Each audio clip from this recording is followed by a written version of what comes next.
Então, boa tarde, pessoal, muito bem-vindos.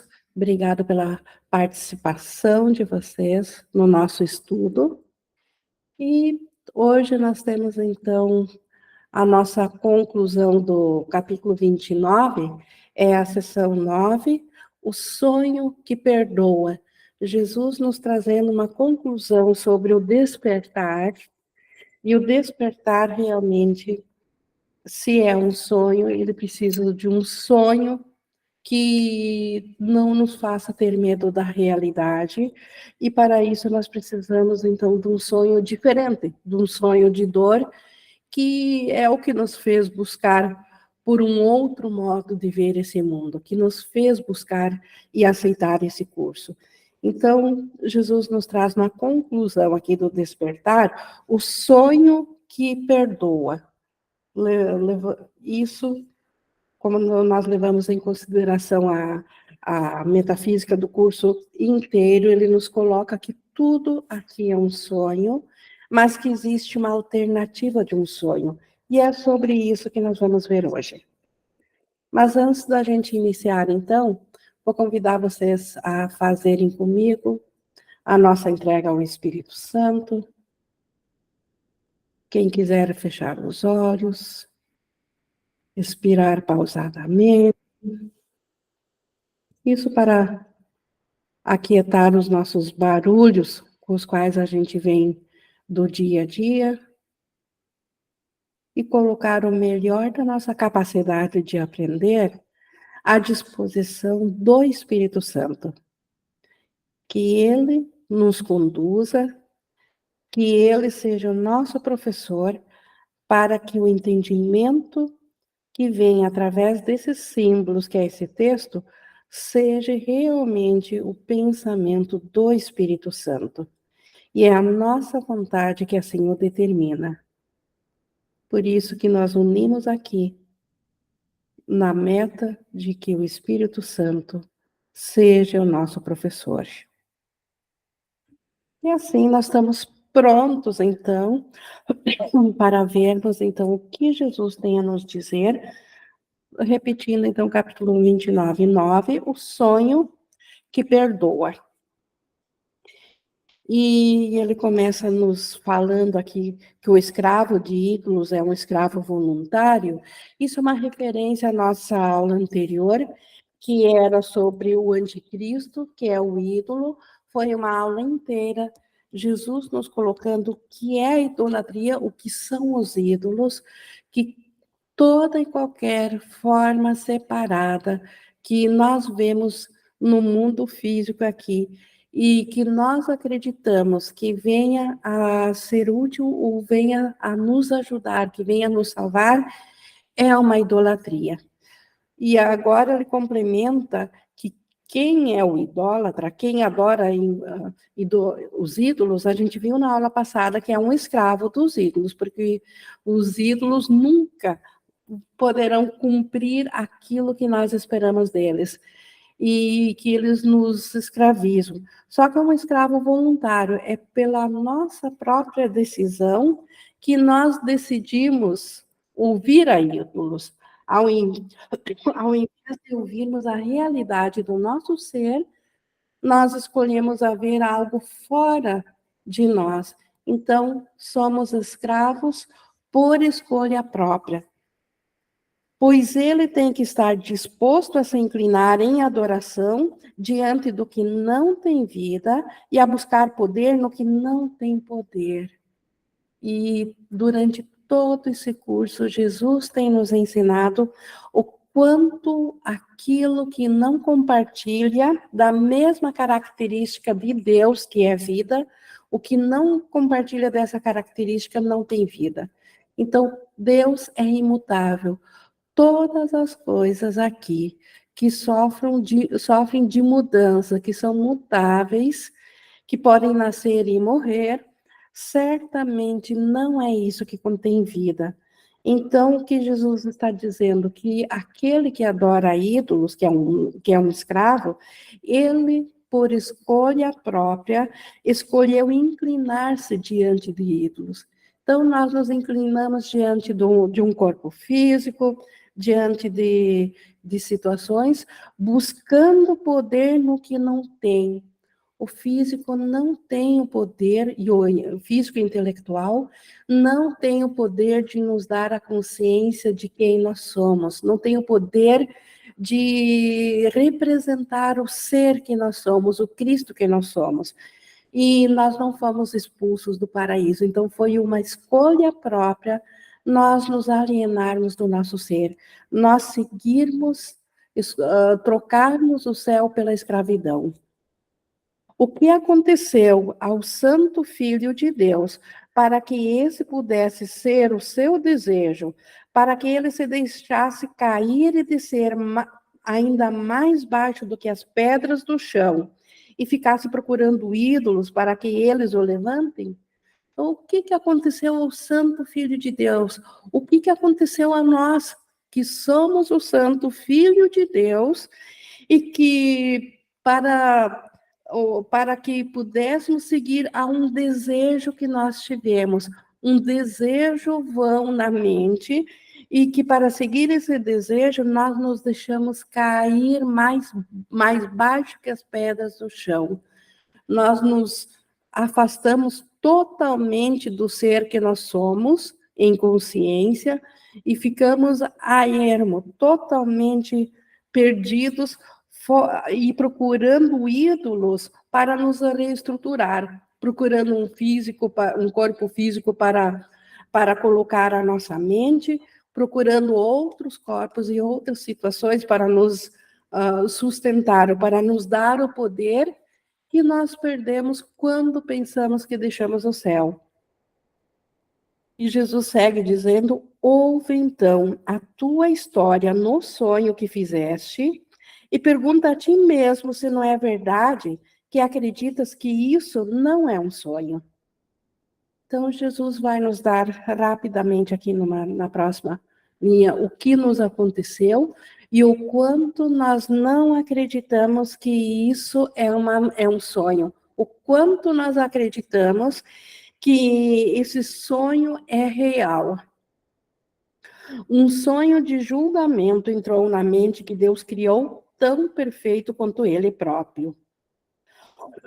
Então, um sonho de julgamento, um pensamento que, ao invés de criar, imaginou-se como que seria julgar, ele passou a julgar, e para julgar teria que separar. Então, um sonho, não um julgamento, não entrou um julgamento no Filho de Deus, mas um sonho de julgamento entrou na mente que Deus criou perfeito. E nesse sonho, o céu virou inferno e fez-se de Deus um inimigo para com seu filho. O céu virou um inferno porque, após acreditar no sonho de julgamento, a consciência do pós-julgamento nos disse que nós nos separamos de Deus e que agora estamos à mercê da ira de Deus por termos usurpado do poder dele, por termos afrontado a Deus. Então, na nossa mente que acreditou no sonho, que acredita que isso é verdade, o próprio céu passou a ser temido. Deus passou a ser temido devido à pressuposta retaliação dele. E com isso, o conceito de céu para nós virou um inferno. Passamos a ter medo do céu, medo de Deus. E por isso que na mente que fez um sonho de julgamento, Deus se fez um inimigo para com seu filho.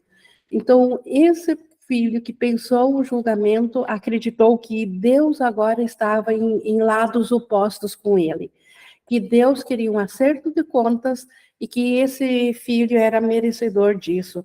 Então, entrou inimizade entre Deus e seu filho. Como pode o Filho de Deus despertar do sonho? A questão não é que ele entrou ou não entrou no sonho, mas como despertar. É um sonho de julgamento. Assim, é preciso que ele não julgue e despertará. Então, o não julgar para julgar, primeiro acreditar que algo seja real. Eu só vou julgar aquilo que eu acredito que é real. Então, se eu não julgar nada, eu não estarei dando a realidade a nada, e menos ainda a separação de Deus. Por isso que ele diz que o, o, não, o, não, o não julgar é que fará com que o sonho desapareça. E seguindo aqui no 2,6, pois o sonho parecerá durar enquanto ele faz parte do sonho. Então, enquanto a nossa mente acreditar que ela é o efeito do julgamento, porque no julgamento nós nos tornamos partes independentes, filhos independentes, um independente do outro, nós desmembramos o Filho Santo de Deus, nós desmembramos a mente una em bilhões de consciências, e a cada consciência é dado que ela é um ser isolado. E cada ser isolado, então, tem o seu próprio sonho. E enquanto o sonho durar para essa mente, ela acreditará que faz parte, que esse sonho realmente é real. Não julgues, pois aquele que julga terá necessidade de ídolos que arcarão com julgamento, impedindo que o mesmo caia sobre ele. Então, por isso que houve o desmembramento, por isso que houve a separação e as consciências independentes, para que cada um possa ser um ídolo e eu possa julgar a culpa sobre o outro e não assumir para mim mesma. Então, isso acontece quando a gente julga. Quem julga tem necessidade de que haja algo lá fora, porque se não houver, ele vai acreditar que o próprio julgamento se voltará contra ele. A Célia levantou a mão, por favor. Só abrir o microfone. Ou foi por engano? Só abrir o microfone, se não foi por engano, senão está fazendo sinal. Tá. Então, só fechar. É uma pergunta meio prática do mundo que a gente vive. Uhum. Eu tenho alguns conflitos com isso daí, porque, por exemplo, eu sou advogada, eu exerço a profissão aqui na terra de advogada. É impossível eu fazer alguma coisa, algum trabalho, porque geralmente eu trabalho com conflitos. E eu tenho que julgar para saber se o meu cliente está certo, se a outra parte está errada, e se a gente tem chances de... O julgamento acaba sendo involuntário dentro da minha profissão. Eu já tive muitas crises com ela, porque realmente assim, e eu não consigo, sem ter esse senso crítico de que uma parte está errada e uma parte está Célia, correta. essa tua questão, a quem é advogado, juiz, na área de direito, ela parece ser mais forte que a outras pessoas, mas todas, de algum modo, vivem aqui. O médico tem que julgar se seu paciente está doente, então ele não vê um Cristo curado. O professor tem que julgar que ele precisa ensinar alguém porque está em falta, mas no teu caso é mais extremo, é mais gritante isso. Mas o curso, ele é de uma forma, no modo de pensar. Você é a advogada no campo comportamental, na área, no personagem do sonho, mas você não é o personagem do sonho. E você pode observar que o personagem do sonho precisa, se ele é advogado, tem os advogados que defendem notariamente aquele que ele sabe que no comportamento é a parte que é a má, ou a criminosa, ou a errada. E o comportamento, ele é 100% sonho, não é a realidade do Filho de Deus. Então, você, como tomadora de decisão, você observa o teu personagem aqui sonhando e de ser advogada, e faz o que deveria fazer. Inclusive, você pode, por um instante santo, você tem a oportunidade de permitir que a cura venha na mente de todos os envolvidos, que são num nível acima você mesma, que outros não teriam essa oportunidade, porque não ficam sabendo desse caso. Então, antes, num instante santo, para quando a culpa quiser te pegar por exercer uma profissão física que nitidamente parece contradizer o que estamos aprendendo aqui, se recolher silenciosamente na mente do Espírito Santo e reconhecer-se que tudo que será tratado na sala do juiz, ou seja, onde for, ver esse sonho e permitir que essa entrega como parte de ti mesmo para o Espírito Santo, para que a realidade possa ser aceita quando ela for bem-vinda a todos. E aí você vê a unicidade, que não há nada fora de você, isso é só um sonho, não tem nada de real. E quando volta, quando sai do instante santo, sai do reconhecimento de que ali havia por detrás das imagens está o Cristo, está o único Filho de Deus, e que isso tudo aqui é um equívoco, e assim simplesmente descansa no Espírito Santo, e quando volta a exercer a profissão, ou faça por inspiração dentro daquilo que nenhum juiz, ninguém tem o alcance de saber qual a decisão seria mais útil para o despertar de si mesmo dentro de cada um deles. Então, simplesmente guie-se pelo bom senso do que aparentemente o mundo chamaria aqui de ser mais justo. E aí é uma situação comportamental. E lembre-se sempre que o comportamento em nada vai afetar a realidade dos que estão por detrás do sonho. Jamais duvide de que aquele que é o malfeitor, ou daquele que você tem que se defender, daquele que você tem que atacar, numa instância acima, não seja você mesmo, e ele está expressando um pedido de amor. Então, faça isso com inspiração do Espírito Santo e peça ajuda ao Espírito Santo para usar as palavras assertivas para ser o assertivo, e perdoe-se a si mesmo por ainda acreditar no sonho. E depois de se perdoar por acreditar no sonho, faça o que tem que fazer no sonho. Não sei se respondeu, Célia, mas então não há conflito porque são níveis diferentes. Quando nós falamos aqui do julgamento, não estamos falando do julgamento comportamental. Julgamento comportamental. Se eu for atravessar uma rua, eu tenho que olhar para os dois lados, senão posso ser atropelada. Isso não é um julgamento, isso é uma escolha, eu tenho que ser ainda cuidadosa. Então, o julgamento é condenação no pensamento. E no pensamento nós podemos ver a inocência tanto do malfeitor como da vítima, porque a vítima não seria vítima se não concordasse que existisse o malfeitor. Então, a vítima fez o malfeitor fez a vítima, e em um nível acima ninguém fez nada, é só um sonho. Todos são inocentes. O Márcio também levantou a mão? Oi, Ingui. Oi.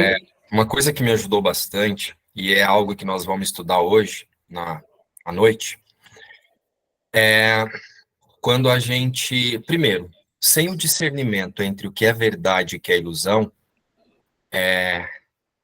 a Célia ela não vai conseguir aceitar isso que você está falando, porque se não é claro para ela quem ela é e quem ela está inventando, ela vai tentar usar isso para melhorar a Célia, né? Então, primeiro, Célia, o que eu sinto, uma coisa que me ajuda muito a aceitar isso que a Ing trouxe com muito detalhe, e é perfeito porque é assim mesmo, você precisa primeiro saber discernir entre o que é verdade e o que é mentira. O que é verdade? Você é Cristo.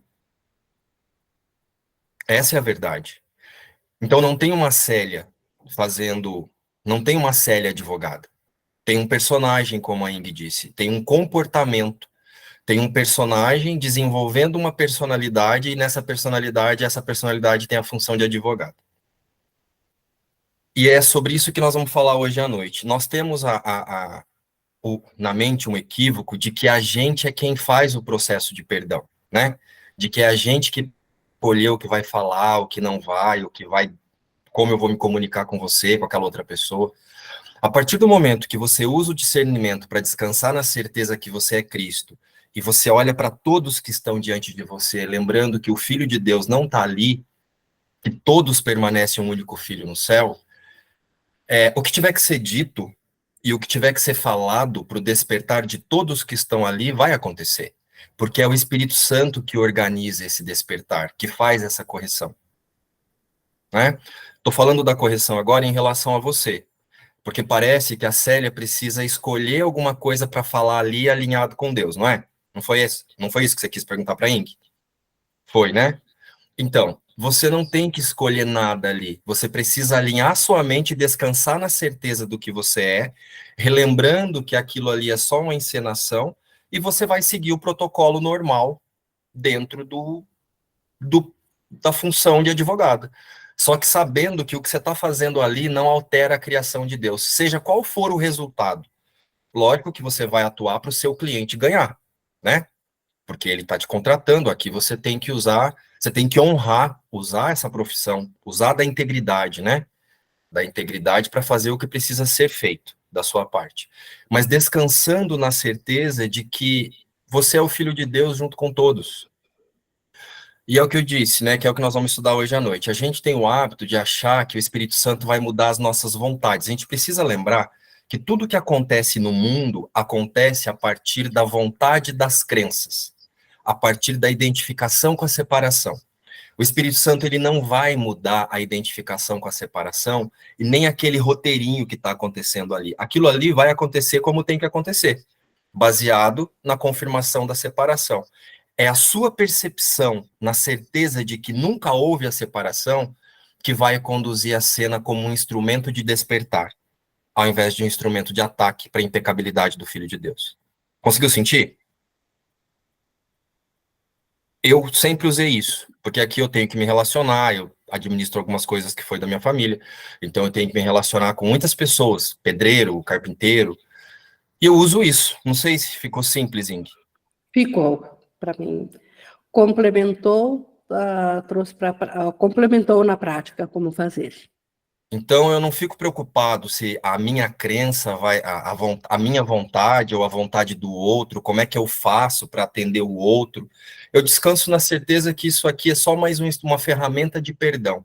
Aconteça o que acontecer, eu vou usar para lembrar que não tem significado, porque Deus garantiu assim. Deus garantiu que o que surgiu a partir do sonho é sem significado. Então eu vou usar tudo para aceitar a vontade de Deus. Eu sinto assim. Perfeito. E continuando aqui, então, no julgamento, nós estamos no 2:8, e assim também não, quem julgar, assim também não poderá conhecer o ser que ele condenou. Então, seu no pensamento, não é no comportamento, na profissão, na consciência, no pensamento de quem que eu sei que está ali no irmão. Se eu julgar no pensamento, eu também não saberei do ser, do Cristo que eu sou. Não julgues, porque fazes de ti mesmo uma parte dos sonhos maus, onde ídolos são a tua verdadeira identidade, e a tua salvação do julgamento é colocada sobre ti no terror e na culpa. Então, é exatamente isso que o Márcio falou também. Então, não julgar é um pensamento que, praticando assim, nós não nos iremos identificar com o ídolo. Nós saberemos que nós somos a mente tal como Deus nos criou, se nós não julgarmos o que o personagem nosso tem ainda aqui pela frente, aqui no sonho. Todas as figuras no sonho são ídolos, feitos para salvar-te do sonho. Então, nós buscamos a salvação, uma vez que pensamos que nós separamos de Deus e tornamos esse sonho real, nós queremos uma salvação dentro do sonho. Então, fizemos ídolos para isso, para ter aonde nos apegar. Contudo, eles, né, os ídolos, foram feitos para salvar-te exatamente daquilo de que fazem parte. Então, como que os ídolos poderiam nos salvar se eles são parte do próprio sonho do qual eu quero me salvar? Assim é que o ídolo mantém o sonho vivo e terrível, pois quem poderia desejar um ídolo, a não ser que estivesse no terror e no desespero? Então, só uma mente que está no terror e no desespero, e é uma mente que acreditou que se separou de Deus, que fica enlouquecida de culpa, só essa é que consegue acreditar que o sonho daqui é verdadeiro, que existem ídolos, que existem coisas aqui que irão salvar uma parte do nosso ser. Tanto é que nós identificamos com uma consciência individual para sermos, então, apenas parte do sonho e fugir do terror e do desespero que a ideia de separação de Deus trouxe à nossa mente. E isso o ídolo representa, e assim a idolatria dos ídolos é a idolatria do desespero e do terror, e do sonho do qual eles vêm. Então, tudo que nós adoramos aqui no mundo, e adorar aqui é buscar isso, é acreditar que precisamos disso, que a nossa vida depende disso, e vida que eu digo é o que nós acreditamos que nós somos de fato. Enquanto nós acreditarmos que somos um corpo separado, nós vamos precisar de ídolos e vamos estar no terror e no desespero, porque eles sempre podem nos deixar à mão.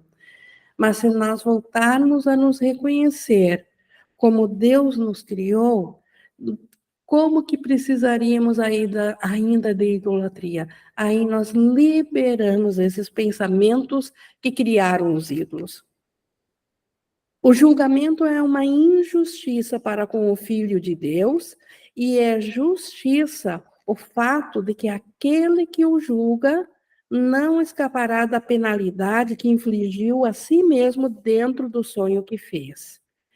Então, julgamento é uma injustiça para o Filho de Deus, porque o Filho de Deus nunca fez isso. Então, o julgamento, ou seja, o sonho de separação, é um pensamento que é uma injustiça, porque ele nunca aconteceu de fato. Mas justiça é o fato de que quem acredita que se separou, como ele diz aqui, a justiça é o fato de que aquele que o julga, aquele que fez o julgamento, não escapará da penalidade que infligiu a si próprio dentro do sonho. Então, quem fez o julgamento vai sofrer. Isso é justiça, não tem como escapar disso. Uma coisa puxa a outra. Então, é injustiça pensar que o Filho de Deus se separou, mas é justiça, se ele se separou, ele sofrer pelas consequências do que ele acha que ele fez.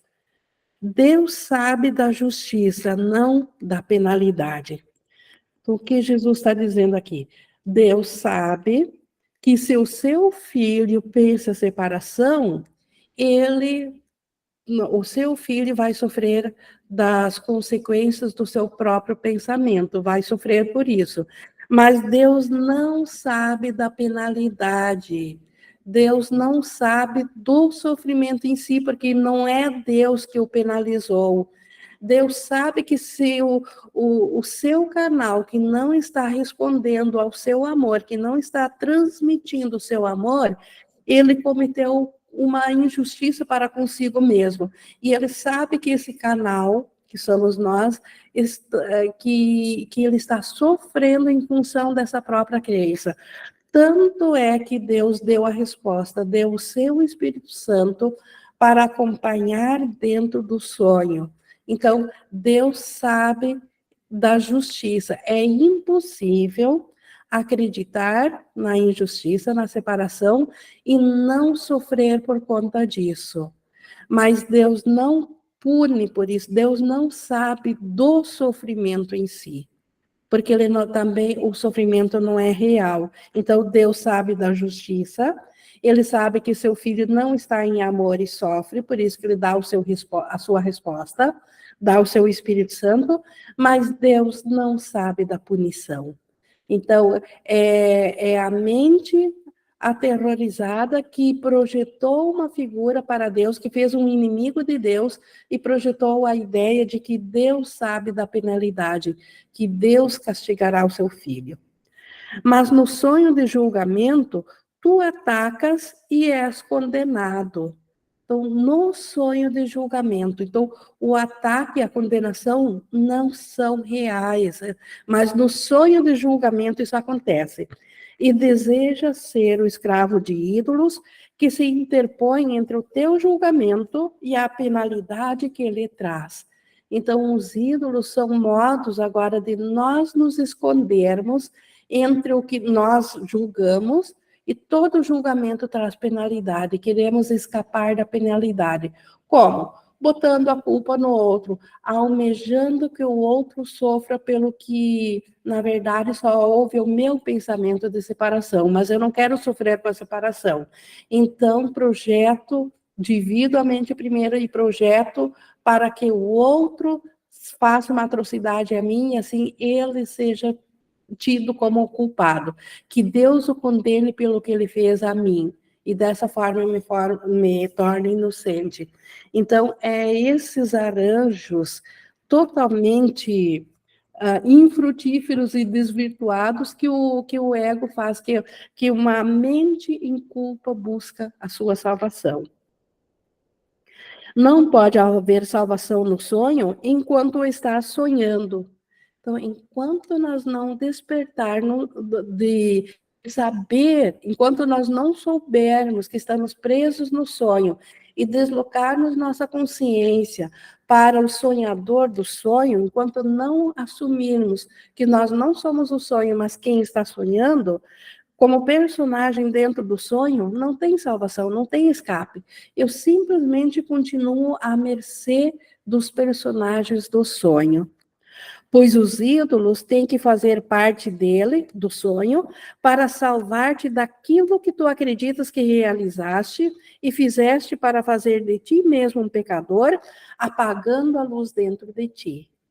Então, como filho de Deus, eu sou a luz, eu penso que separei da luz, agora eu apago essa luz em mim, agora eu sou um ser separado, e daí eu preciso de ídolos para me esconder e para escapar dessa culpa. Pequena criança, a luz está aqui. Então, nós ainda somos a luz de Deus. Então, nós ainda somos extensão do amor de Deus. Tu estás apenas sonhando, e os ídolos são brinquedos com os quais sonhas que estás brincando. Então, os próprios personagens profissionais, tudo aqui no mundo físico, são ídolos com os quais nós sonhamos que estamos brincando, sonhamos que estamos interagindo com partes diferentes, de criações diferentes que não sejam nós mesmos. Então, isso é um sonho, e nós brincamos que estamos sonhando. Quem tem necessidade de brinquedos, a não ser crianças? Elas fingem que governam o mundo e dão aos seus brinquedos o poder de se locomoverem, de falarem e de pensarem, de sentirem e de falarem por elas. Então, olha a alegoria linda que Jesus faz aqui. Primeiro nos chama de criancinhas de Deus, porque de fato, como criancinhas, nós brincamos com a mente igual uma criancinha brinca com seu brinquedo. A criancinha pega o seu brinquedo, que seja um carrinho, ela é que o move, ela é que faz o barulho do motor, ela que dá a força, mas no sonho de brinquedo dela, na imaginação dela, ela acredita que é o brinquedo que está fazendo isso, que o brinquedo está defendendo de forças imaginárias, ou está vencendo o mundo. Então, mas é tudo a criança que empresta sua fala ao brinquedo, e na imaginação dela, ela acredita que o brinquedo esteja fazendo isso. Assim, nós damos a nossa mente deu a imaginação de um mundo separado, nós damos esse poder, e agora acreditamos que o mundo está fazendo isso a nós, e não nos damos conta que na primeira parte do sonho é nós que fizemos isso mesmo. Nós só agora estamos cientes da segunda parte do sonho, onde aparentemente somos vítimas e precisamos julgar dentro do mundo. Como no caso da criança que acredita que fez o universo de brincadeira e acha que esse universo é real. Jesus até segue falando aqui nesse exemplo. Entretanto, tudo aquilo que os seus brinquedos aparentemente fazem está nas mentes das crianças que com eles brincam. Os brinquedos não têm vida própria. É a criança que empresta o seu pensamento aos brinquedos, e ela, na sua fantasia, acredita que esse universo dos brinquedos é real. Mas elas anseiam por esquecer que elas próprias inventaram o sonho do qual os seus brinquedos são reais, e não reconhecem que os desejos que eles têm são os seus próprios. Então, um brinquedo lá se defende, ataca, ele assassina, ele destrói, ou ele acarinha, ele pode fazer atos caridosos também, mas a criança, para a brincadeira valer, para ser real a brincadeira, ela anseia por esquecer que é ela que está dando a fala. Ela realmente se entrega a esse mundo infantil de brinquedo, acreditando, enquanto durar a brincadeira, que essa brincadeira é verdadeira. E assim ela não reconhece que tudo que os personagens da brincadeira estão fazendo está na mente da criança, porque ela que deu esse papel. Seja de confortadora, ou de destruidora, ou se defendendo, ou atacando, ou sendo a maioral, ou sendo dificilmente brincaria de vítima, mas tudo o que ela pensa, ela transfere nessa brincadeira. E Jesus até continua falando desse mesmo exemplo. Ó. Pesadelos são sonhos de criança. Então, o mundo mal é um pesadelo. O mundo que nos fere é um pesadelo. Então, é sonhos de criança. Nossa mente infantil, nós como criancinhas de Deus, criamos esse pesadelo. Os brinquedos se voltaram contra a criança que pensou tê-los feito reais.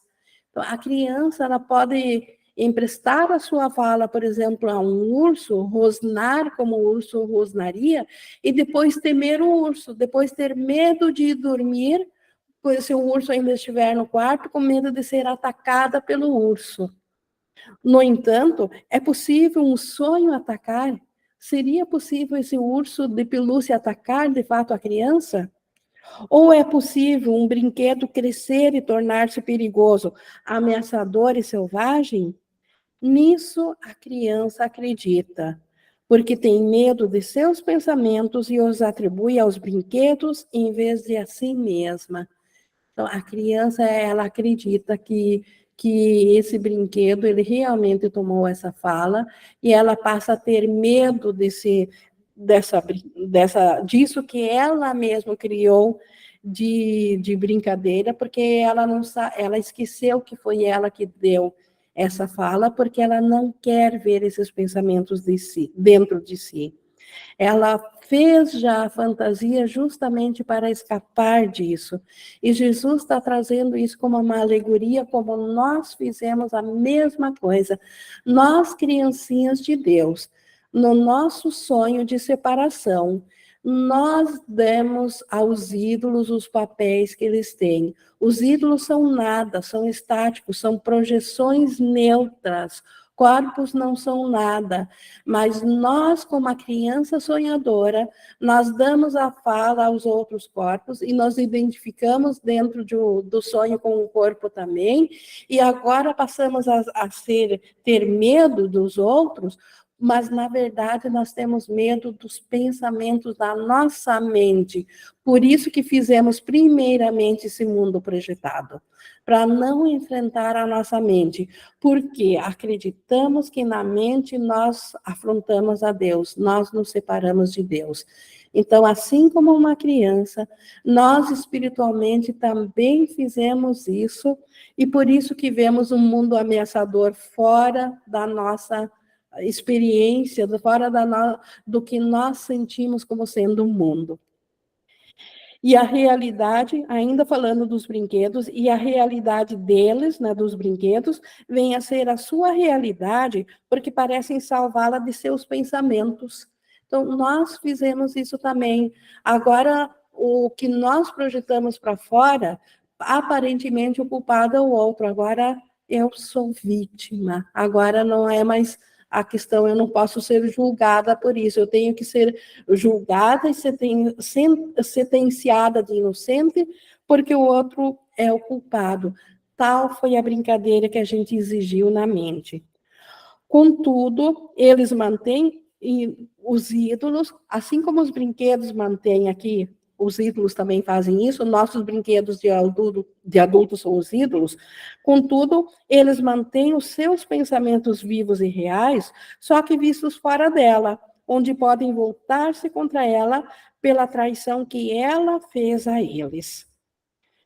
Então, os ídolos podem, nós demos o poder aos ídolos, aos seres que nos cercam, de nos afetarem, e eles, nós acreditando que eles são realmente algo separado de nós, eles agora podem se voltar pela traição que nós fizemos a eles, porque nós primeiro julgamos uma parte nossa para fora da nossa mente. Ela pensa, né, a criança, ela pensa que necessita deles para poder escapar dos próprios pensamentos, porque pensa que os seus pensamentos são reais. Então, nós acreditamos que o pensamento de separação de Deus de fato aconteceu, que ele é real. E agora nós precisamos dos ídolos, de um mundo separado, para jogar a culpa do nosso pensamento, que acredita que separou-se de Deus, em cima de outros seres, que eles representem isso. E assim ela faz de cada coisa um brinquedo para fazer com que o seu mundo permaneça fora dela e brincar de ser apenas uma parte dele. Igual a nossa consciência. A nossa consciência agora quer ser apenas uma parte do mundo e não o mundo todo. Então, a nossa mente fez de todas as coisas do mundo, assim como um brinquedo, para fazer com que o mundo permaneça fora da nossa mente. E assim nós podemos ser apenas um ser individual dele, igual a criança brincando com brinquedos.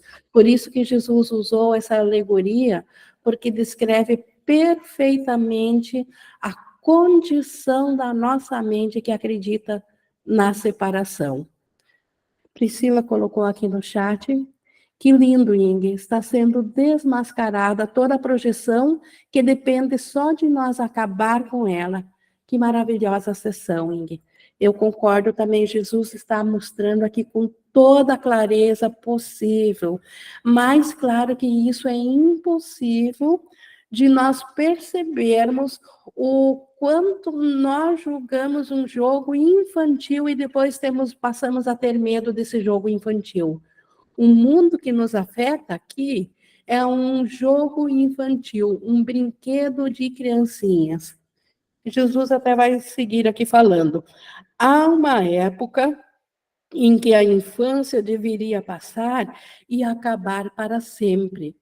Crianças brincam, mas quando elas crescem, elas largam isso. Isso deixa de ser atrativo, deixa de lado e perde toda a realidade. Então, na espiritualidade, nós estamos sendo convocados a também crescermos, porque a infância chega um momento que ela passa, e aí não é mais necessário esse brinquedo. Não busques reter os brinquedos das crianças. Põe todos de lado, pois já não necessitas deles. Nossa mente não precisa mais brincar de faz de conta, não precisamos mais, já não precisamos ser criancinhas. A infância acabou, nós já estamos prontos para reconhecer de fato a nossa mente. O sonho do julgamento é um jogo de criança, no qual a criança vem a ser o pai, poderoso, mas com o pouco juízo de uma criança. Então, no sonho de julgamento, de separação de Deus, nós é que fizemos esse mundo, então nós nos tornamos um pai desse mundo, porém com pouco juízo de uma criança. Porém, um pai que fez desse mundo isso que a gente vê exatamente nele, algo totalmente sem juízo algum. O que afere é destruído dentro desse mundo sonhado. O que ajuda é abençoado. Mas isso é julgado do mesmo modo como uma criança que não sabe o que fere e o que irá curar. Então, nós até achamos que temos um bom senso aqui e julgamos que aquilo que é bom para nós, nós queremos abençoar, aquilo que nos fere, nós queremos destruir, mas não temos a menor ideia do que realmente fere o nosso ser e do que realmente ajuda a nossa mente real, porque nós somos como criança, com praticamente nenhum juízo. E coisas ruins parecem acontecer a ela, e ela tem medo de todo o caos em um mundo que pensa que é governado pelas leis que ela mesma fez. Olha se Jesus não está descrevendo também a nossa condição quando nós olhamos para o mundo, vemos coisas ruins acontecerem no mundo e nós passamos a ter medo do mundo e não nos lembramos que o mundo é governado por leis que nós fizemos para ele. Nós é que julgamos esse mundo para ferir, para atacar. No entanto, o mundo real não é afetado pelo mundo que ela pensa que é real. Então, assim como o mundo real não é atacado pela fantasia da criança, quando a criança brinca na sua fantasia, tudo que ela imagina, o mundo real não é, o mundo desperto não é atacado, não é afetado pela brincadeira da criança, pela imaginação da criança, nada é afetado pela imaginação da criança, só a experiência dela mesma, só na mente dela mesma. Assim também, o mundo real, tem um mundo real aqui, e ele não é afetado pelo que nós pensamos que seja o mundo real. Nós pensamos que o mundo de ataque é o mundo real. O mundo onde o ataque é possível, onde a dor é possível, onde o sofrimento é possível, não é o mundo real. Esse é o mundo sonhado. O mundo real não é atacado por nada disso.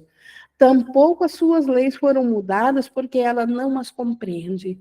As leis do mundo real nunca foram mudadas porque nós não compreendemos como que elas funcionam.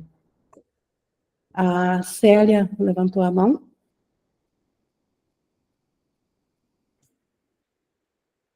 Só desmutar o telefone, o microfone. Só abrir o microfone, Célia. Quais são as leis do mundo real, Inger? Ela segue o mundo real, ela segue a lei de criação de Deus. E nada que não seja real pode ser afetado. Então, não há sofrimento, não há dor. O mundo real, ele é ainda um sonho, como nós vamos ver aqui em diante, mas um sonho que não se opõe ao céu. Então, no mundo real, não há oposições. Então, nada que não venha de um pensamento de Deus pode afetar. Então, o Filho de Deus permanece tal como Deus o criou. Então, nas leis do mundo real, só as leis do amor de Deus ou aqui no sonho, o reflexo das leis do amor é que estão presentes. Não há separação no mundo real. Mas seguindo aqui Jesus falando do mundo real. O mundo real ainda é apenas um sonho. Então, o mundo real aqui, ele é representado pelo Espírito Santo. O Espírito Santo, ele, dentro do sonho, ele tem uma função especial, que assim que o sonho acabar, termina essa função do Espírito Santo. Mas enquanto houver sonho, o sonho de sofrimento que o ego fez, que a nossa mente culpada projetou, o Espírito Santo tem esse mundo 100% corrigido, sem nenhum ataque. Então, este é o mundo real. Então, ele ainda é um sonho. Mas as figuras mudaram. Dentro do mundo real, as figuras mudaram. Elas não são vistas como ídolos que traem. É um sonho no qual ninguém é usado para substituir alguma outra coisa, nem interposto entre os pensamentos que a mente concebe e aquilo que ela vê. Então, entre os pensamentos que ela tem com Deus e aquelas que ela projeta aqui, ela não tem nenhuma contrariedade entre esses dois, ela não se opõe a Deus, ela não fez algo diferente. E assim, no mundo real, ela vê o Cristo por detrás de toda forma viva. E desse modo, ela não tem mais como ter medo e nem se sente a parte de nada. Ela sabe que tudo colabora para o bem no mundo real, mas para o bem no sentido não de bem e mal do mundo, mas para o bem da unicidade do ser. Ninguém é usado como algo que não é, pois as coisas infantis foram todas postas de lado. Então, ninguém é usado para atacar ninguém no mundo real. Ninguém mais tem a função de agredir ninguém, porque só o sonhador do sonho, a mente, a parte do Espírito Santo, a mente identificada com o Espírito Santo é vista no mundo real. E o que uma vez foi um sonho de julgamento, agora mudou e veio a ser um sonho do qual tudo é alegria, porque esse é o propósito que ele tem. Então, o mundo real, como ele é reflexo do céu, e a alegria, ela é um atributo do amor, então o mundo real, ele também é composto da alegria. Só sonhos que perdoam podem entrar aqui, pois o tempo está quase no fim. O tempo que foi feito dentro do sonho de separador, ele deixa de ter utilidade quando o mundo real é alcançado, porque o tempo foi feito para separar também. E assim, então, só sonhos de perdão entram. Então, tudo que é visto aqui no mundo, o único propósito para todas as coisas, absolutamente todas, no nosso pensamento, servem para serem perdoadas, para serem liberadas. Esse é o propósito. Muitos se questionam, para que eu estou vendo isso? Para que eu testemunhei isso? Para perdoar. Porque o perdão é um atributo do mundo real. Não existe outro propósito dentro do sonho. E as formas que entram no sonho são agora percebidas como irmãos, não em julgamento, mas em amor. Irmãos como Cristo. Nós ainda enxergamos as pessoas fora de nós, mas sabemos que aqui são todos irmãos no Cristo. O Cristo é o ponto de unicidade de todos nós. Deus só tem um Filho, o Cristo, e tudo que é composto de vida é parte do Cristo. Sonhos de perdão têm pouca necessidade de durar. Uma vez que o sonho de perdão atingiu o seu alvo, o seu objetivo, ele não precisa mais durar. A nossa mente pode facilmente ser daí alcançada pelo conhecimento, pelo próprio Pai e desperta do sonho. Então, é um sonho que, uma vez sendo completado todo o perdão, não precisa mais sonhar, pode despertar. Eles não são feitos para separar a mente daquilo que ela pensa. que é o que o ego faz aqui. Ele separa a mente de Cristo que nós somos daquilo que nós pensamos aqui. Tanto é que acreditamos que somos identidades separadas dentro de corpos físicos e psicológicos. Então, o sonho do mundo real, ele não separa isso. Eles não buscam provar que o sonho está sendo sonhado por alguma outra pessoa. Então, não culpa ninguém pela projeção lá fora. Ele assume que é da própria mente que sonha o sonho todo. E nesses sonhos, ouve-se uma melodia que todos lembram, embora não a tenham ouvido desde antes do início dos tempos. Então, no sonho feliz, ouve-se a voz do céu. O Márcio levantou a mão. Ing, você usou uma expressão agora que eu acho ela bem interessante de ser compreendida e nos ajuda bastante. Pensamos que pensamos. Tem até uma lição que Jesus fala sobre que a nossa mente está em branco. Seria possível você explicar rapidamente o que é a mente em branco?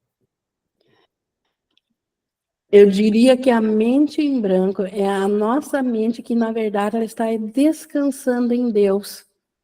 O nosso ser, ele não é isso que nós pensamos que somos aqui.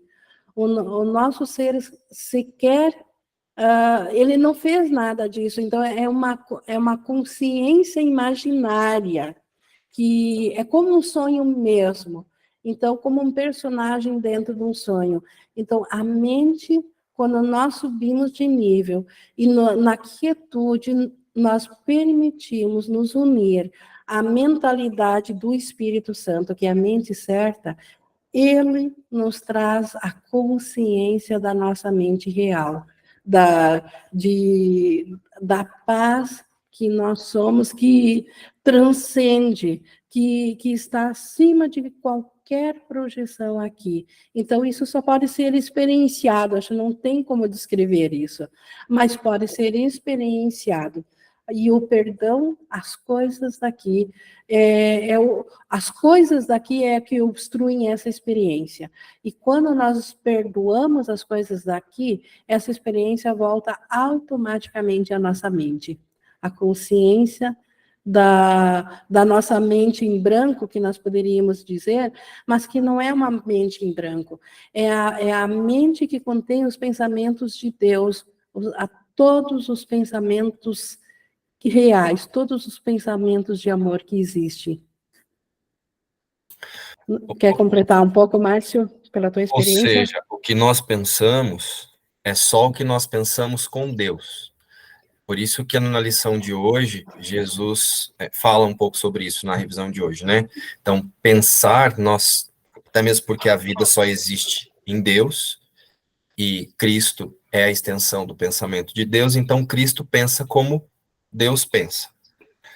Né? Pelo que você trouxe aí, Cristo pensa Sim. Como Deus pensa. Então, isso que nós pensamos que pensamos aqui, não são pensamentos, são confirmações.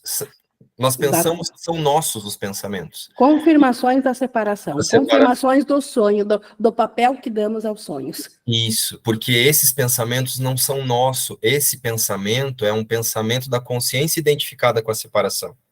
E ela, quando se fragmentou, transferiu essa forma de pensar para nós. Então, isso não é pensar, isso é reencenar a separação. Mais ou menos isso, né, Ink? Isso, a cada instante, cada pensamento individual reencena a separação. Ou perdoamos, ou reencenamos a separação. Isso. Obrigado, Ink. Simples assim. Obrigado. Obrigado. Continuando aqui, nós vimos, então, que até vou ler aqui de novo do 8.4, que nesses sonhos de perdão, quando ainda é aqui na ilusão, mas nós aceitamos ouvir com a mente do Espírito Santo, é essa mentalidade que perdoa. Então, nesse sonho de perdão, ouve-se uma melodia que todos lembram, embora não a tenham ouvido desde antes do início dos tempos. Então, desde antes do primeiro pensamento de separação, nós esquecemos do que é a vida no céu. Aqui, melodia podia ser a vida também, ou a experiência, ou a consciência, mas todos no sonho feliz voltam a se lembrar disso. O perdão, uma vez completo, traz a intemporalidade para tão perto que a canção do céu pode ser ouvida, não com os ouvidos, mas com a santidade que nunca deixou o altar que habita para sempre profundamente dentro do Filho de Deus. Então, o perdão completo traz a intemporalidade, fora do tempo, de volta à consciência da unicidade, e ali todo o acordo de amor que o pai tem com o filho, que o filho tem com o pai, que fez com que o filho viesse a ser criado por esse acordo de amor, esse é de novo reconhecido, conhecido novamente. Então, essa é a canção que não é ouvida com ouvidos, mas o coração, ou o saber, ou a mente, ela sabe novamente disso. Ela sabe de novo do céu. E quando ele ouve essa canção outra vez, sabe que nunca deixou de ouvi-la. Então, quem, completando o sonho de perdão, volta a se lembrar do céu, sabe que nunca deixou o céu.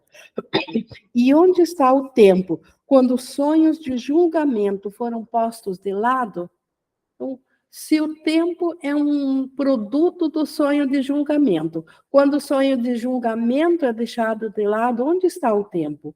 E dentro do tempo, tudo que o tempo contém, que é o espaço, que é as formas físicas, que é esse mundo dual, onde fica esse sonho de mundo quando isso é deixado de lado? Então, simplesmente deixa de parecer que existe.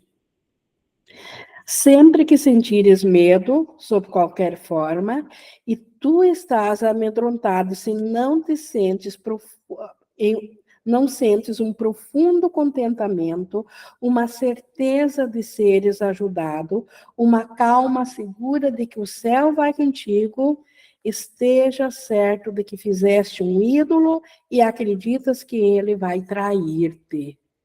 Então, aqui tem duas coisas nessa frase. Olha, a descrição para quem ainda, às vezes, um marasmo do ego, às vezes a pessoa diz, não, mas eu não tenho mais medos. E aqui está uma forma de um aferidor, Jesus dizendo, sempre que nós não tivermos uma certeza de ser ajudado, que nós não estamos sozinhos, o Espírito Santo faz tudo por nós, uma calma segura de que o céu vai contigo, o céu está, Deus, nós estamos do lado do céu e o céu está no nosso lado, e sempre que não sentirmos um profundo contentamento, se não sentirmos isso, estamos no medo. Mesmo que o ego nos coloque num ponto neutro, ele diz, mas isso aqui eu antigamente odiava, agora não mexe mais comigo. Mas eu sinto um profundo contentamento por isso ainda ser parte minha. Então, isso aqui é um alerta para que nós possamos medir se nós ainda estamos idolatrando, se ainda estamos no reino dos ídolos ou se realmente estamos caminhando para a paz. Então, sempre que nós tivermos medo, é porque nós fizemos ídolo, nós fizemos esse mundo separado e nós acreditamos que vamos ser feridos. Pois por trás da tua esperança de que ele vá salvar-te, estão a culpa e a dor da autotraição e da incerteza, tão profundas e amargas que o sonho não é capaz de ocultar completamente todo o teu sentimento de perdição. Então, por detrás da esperança de que os ídolos vão nos salvar, que nós fizemos um mundo fora da mente de Deus, onde nós vamos ser salvos, onde vamos voltar a ter a paz, por detrás disso está a nossa culpa pela autotraição, pela incerteza, que é tão amargamente enraizada na nossa mente, porque que um sentimento disso sempre desponta de novo na nossa mente. Os ídolos não têm o poder de apagar isso. Ainda isso volta e volta de novo a nos incomodar na nossa mente, porque é muito profundo. A tua autotraição tem que resultar em medo, pois o medo é julgamento, levando com certeza à busca frenética de ídolos e da morte. Então, nós buscamos nos autopunir, nós buscamos a morte porque nós estamos com medo. E o medo é o resultado de um julgamento, um sonho de julgamento. Julgamos que nós separamos de Deus, julgamos que roubamos a Deus a vida. Agora fizemos uma autovida, mas para nós fazê-la, usurpamos do poder de Deus, tiramos de Deus, Deus nos fez a nós, e nós fizemos, com esse poder, fizemos um ser separado para nós. E isso dá medo, e dentro do medo não há como não buscar por ídolos para nos esconder. Sonhos que perdoam lembram a ti de que vives em segurança e que não atacaste a si mesmo. Então, no mundo real, nos sonhos que perdoam, nós passamos a saber que estamos ainda em segurança, porque de fato nós só pensamos que nós nos atacamos. Nunca nos atacamos de fato. Assim, dissipam os teus terrores infantis e os sonhos vêm a ser um sinal de que fizeste um novo começo, não uma outra tentativa de adorar ídolos e manter o ataque. Então, o que os sonhos de perdão fazem? Um novo começo. Porque tudo que estava dentro dos sonhos de ataque, todas as formas de salvação buscadas na idolatria, ainda são ataques ao ser que de fato eu sou no céu. Então, eu preciso agora finalmente parar de brincar de ferir e buscar um novo começo. E esse novo começo é o mundo real, é o sonho feliz. Sonhos que perdoam são benignos para com todas as pessoas que figuram no sonho. Então, o sonho, o perdão é a forma do amor do céu se expressar aqui no sonho. Então, a forma mais próxima que temos de expressar o que é o amor no céu, na sua extensão, é perdoar aqui, porque o perdão vem da mesma mentalidade, da mesma motivação, de liberar os ídolos daquilo que nós exigimos que eles fizessem. E assim trazem ao sonhador liberação plena dos sonhos de medo. Então, os sonhos de perdão, eles são um novo começo para um mundo sem medo. Eles liberam dos sonhos de medo. Ele não tem medo do próprio julgamento, pois não julgou ninguém e nem buscou se liberar através do julgamento daquilo que o julgamento necessariamente impõe. Então, no sonho do perdão, não há julgamento sobre ninguém. E nem eu preciso me liberar de nada, porque eu não julguei o meu irmão pelo aquilo que eu pensei que tivesse visto ele fazer. E durante todo o tempo que ele está se lembrando do que esqueceu, enquanto o julgamento parecia ser o caminho para salvá-lo da penalidade de julgar. Então, eu passo a não julgar o irmão pelo tempo inteiro que ele também está se lembrando do que ele é. Ele ainda acredita que também é um personagem do sonho, e enquanto ele parece caminhar ainda um caminho de julgamento, nós o liberamos através desse novo começo do sonho feliz. E Jesus, ele concluiu esse capítulo sobre o despertar, e eu frisei várias vezes aqui sobre o novo começo, que é o sonho feliz, porque na sequência aqui nós vamos ter no capítulo 30, um capítulo inteiro falando desse novo começo, falando do sonho feliz, da alternativa que nós temos para o sonho de julgamento, mas primeiro Jesus precisou nos ensinar em toda clareza o que é o sonho de julgamento, o que é esse jogo infantil, onde nós damos as palavras para esse mundo, e agora parece que esse mundo está afetando a nós de volta, e nós, pior ainda, acreditamos nisso, que somos afetados pelo que o mundo oferece.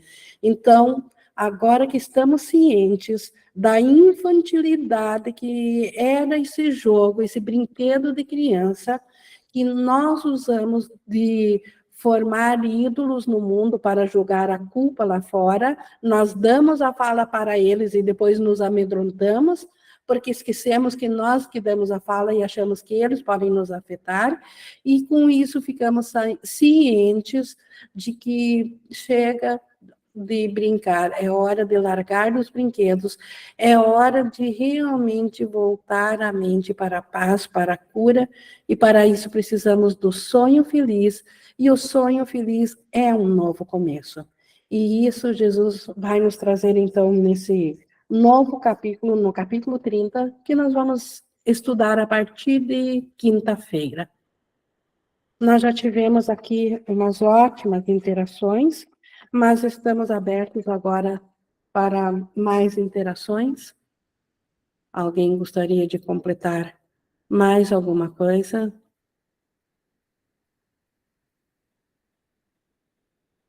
E a minha sugestão é de que a gente realmente se permita pensar muito sobre o que Jesus está nos trazendo aqui, para que isso não volte a ficar esquecido de novo na nossa mente, porque o nosso despertar depende disso, a nossa felicidade depende de nós estarmos cientes das brincadeiras para que possamos largá-la. Então, que isso realmente reverbere, que isso seja trazido à luz na nossa mente, que nós possamos realmente, no nosso pensamento, praticar muito essa linha de pensamento que o Espírito Santo nos traz, até isso ser uma verdade para nós, até nós nos convencermos, porque aí será fácil aceitar um novo começo.